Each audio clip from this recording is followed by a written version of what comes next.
அஸ்ஸலாமு அலைக்கும் வரஹ்மத்துல்லாஹி பரகாத்துஹு. பிஸ்மில்லாஹிர் ரஹ்மானிர் ரஹீம். கண்ணியத்திற்குரிய சகோதர சகோதரிகளே, இஸ்லாம் எனும் பாக்கியத்தை நமக்கு வழங்கிய இறைவனுக்கு நன்றி செலுத்தியவர்களாக எனது உரையை ஆரம்பம் செய்கின்றேன்.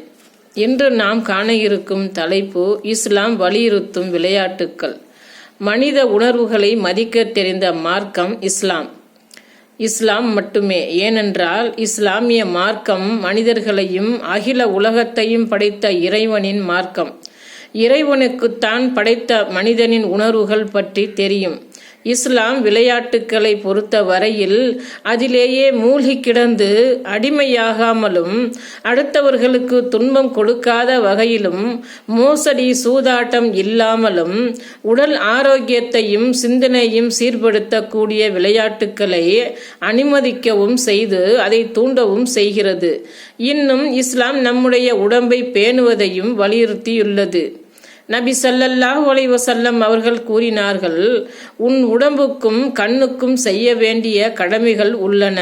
அறிவிப்பவர் அப்துல்லா இப்னு அம்ர் ரலியல்லாஹு அன்ஹு. நூல் புகாரி 1975.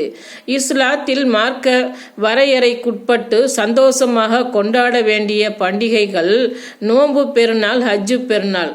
இந்த நாட்களை நபி ஸல்லல்லாஹு அலைஹி வஸல்லம் அவர்கள் விளையாட்டுக்காக அல்லாஹ்வால் அருளப்பட்ட நாட்கள் என்றே கூறியுள்ளார்கள். நபி அவர்கள் மதீனாவுக்கு வந்த காலத்தில் மதீனாவாசிகள் 2 நாட்களை தேர்வு செய்து அதிலே விளையாடுபவர்களாக இருந்தார்கள்.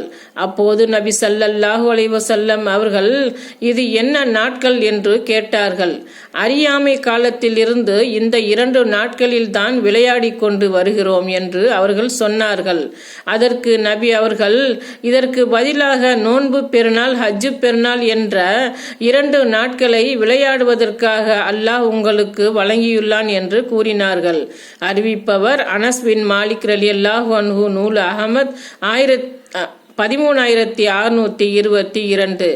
இந்நாட்களில் நபி ஸல்லல்லாஹு அலைஹி வஸல்லம் அவர்கள் விளையாடுவதற்கு அனுமதி அளித்ததோடு மட்டுமல்லாமல் அவர்களுடைய மனைவியோடு சேர்ந்து அதை நீண்ட நேரம் வேடிக்கையும் பார்த்துள்ளார்கள்.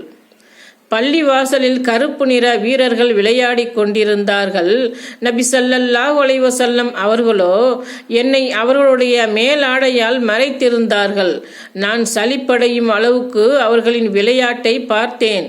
ஒரு பருவ வயதை அடைந்த சிறுமி விளையாட்டை பார்ப்பதற்கு எந்த அளவு ஆர்வமாக இருப்பாளோ அந்த அளவு நான் பார்த்ததை கணக்கிட்டு கொள்ளுங்கள். அறிவிப்பவர் அன்னை ஆயிஷா ரலியல்லாஹு அன்ஹு. நூல் புகாரி 5236. அஸ்ஸலாமு அலைக்கும் வரஹ்மத்துல்லாஹி பரகாத்துஹு.